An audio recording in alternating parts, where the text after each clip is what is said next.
Welcome back to another episode of Microdose with MoDose Cannabis. I'm your host Mo, and today we are talking about the whole shebang. We are talking about setting up our deep water culture reservoir and then going over a few pro tips that'll be helpful for you as you go along and set everything up. And as a reminder, we do have some separate videos that go into detail about things like ppms, TDS, pH, nutrients, etc. But we're going to give you a really nice overview today on all that stuff, and then of course do the setup. So let's go on into it.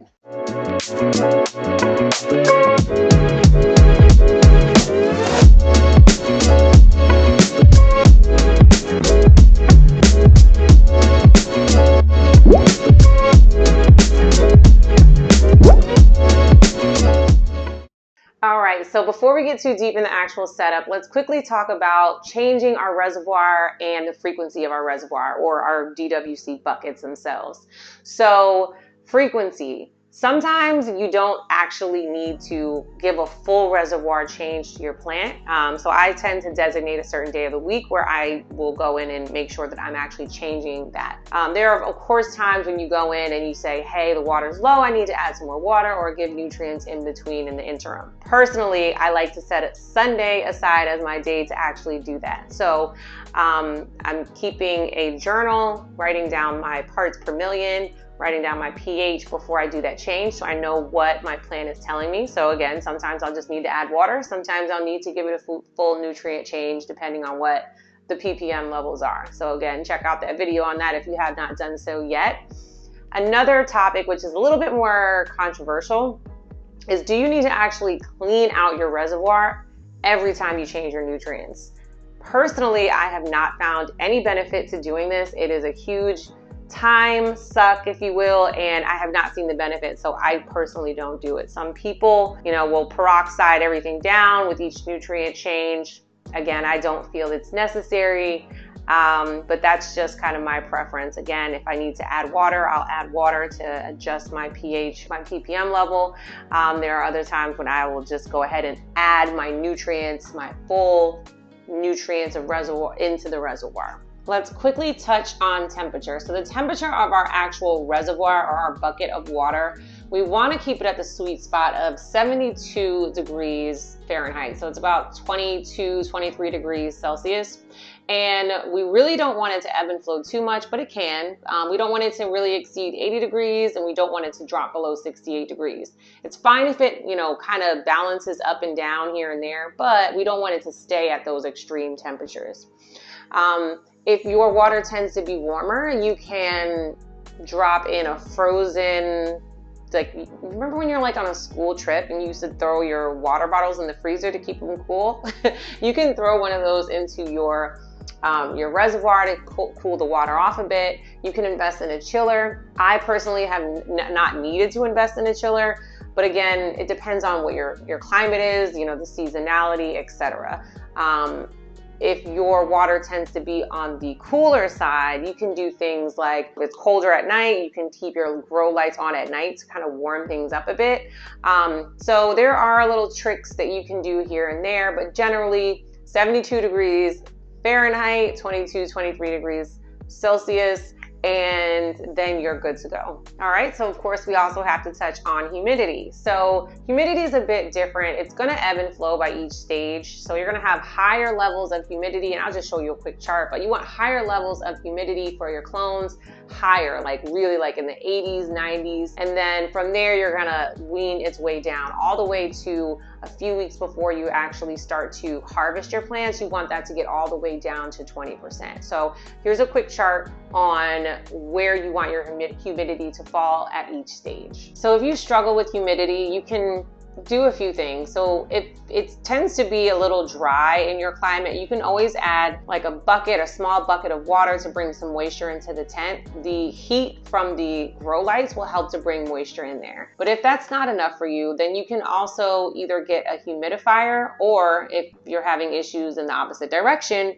you can get a dehumidifier to help you level out based on what stage you're in and what level of humidity or dehumidity you need for your growth. Okay, so let's quickly talk about what it is we need, and we'll do this in stages. But the first thing we need is our actual grow medium, so our Hydroton. And They're these little clay pebbles and they're kind of dirty, if you will.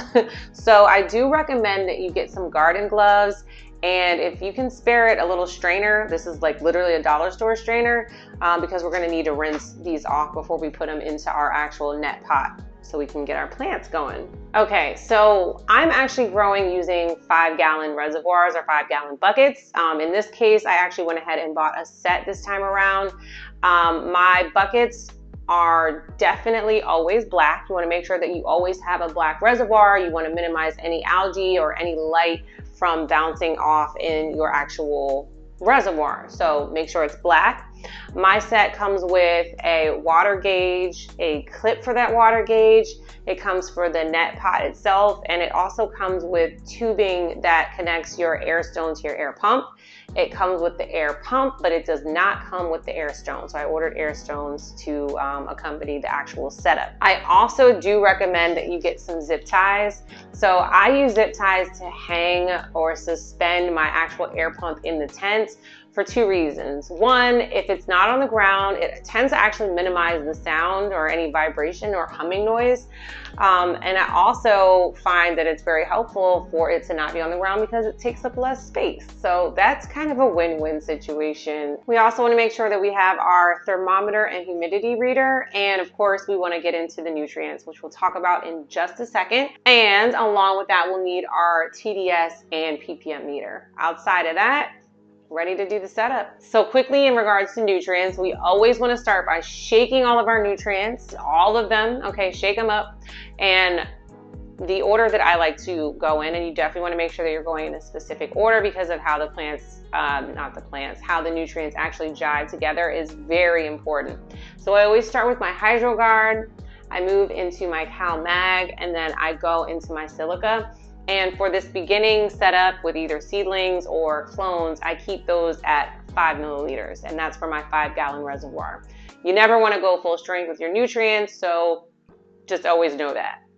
And then I transition into my macronutrients. So I do a 3-part nutrient solution. So I start with my micro, then I go into my grow, and then I add my bloom, and I start those off all even at 5 milliliters as well. If you're on a 2-part series, you can have A and B, and thus you will use your A and B versus a 3-part series, which micro, grow, bloom. And then we're gonna go ahead and pH that down to 5.5, between a 5.5 and a 6.5, because that is optimal pH for our plants to absorb nutrients. So our plants will not absorb nutrients if they are not between that specific pH. And we want our ppm to be between 300 and 400-ish, and factoring in the fact that my tap water is around 200. So that's also why I tend to start with lower nutrients, because we don't want to give our babies nutrient burn. So that's where we want our ppms to fall. We want our pH to fall at 5.5, 6.5, and then we go ahead and add our Orca. So you add your Orca after you pH everything, because it will fluctuate your pH reading, but don't worry, your plants will still be absorbing the nutrients accurately.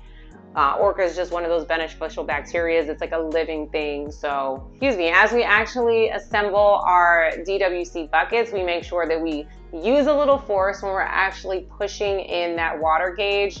Don't forget to use the clamp that will hold that water gauge into place, because otherwise you will fill that bucket up and it'll go flapping around. So make sure that we're doing that. When it comes to actually setting up the reservoir, you fill up that reservoir of water. We let it sit for about 24 hours. You don't have to, but if you want to get that chlorine out, just let it sit for 24 hours, and then you start to mix up those nutrients, as we discussed. You put in your net pot. In your net pot, you actually want the water level ideally to fall an inch below the actual net pot. Now, if you have seedlings or clones and they won't go that low, it's fine to bring the water up. But once they become established, you really want that water level to be about an inch below the net pot. And when they're establishing themselves, I do tend to let that water drop a little bit low so that the actual roots stretch towards the water. But once they're established, you keep them nice and moist. You don't want to do that long term, okay? Then we can start to gradually add in a handful of our Hydroton into that net pot. And then we put in our clones or our seedlings and then add more Hydroton on top of that. The goal is to not have any of the light penetrating through the net pot holes, which is why we want to have that Hydroton filled up nice and high, okay? Of course, we then set up our air stones, get it into the tent, and then we put our actual babies in on an 18/6 light schedule on the timer, and then good to go. Don't forget to like, subscribe, do all that good stuff, and let's talk about your experience. Ask me some questions. Let's get into it.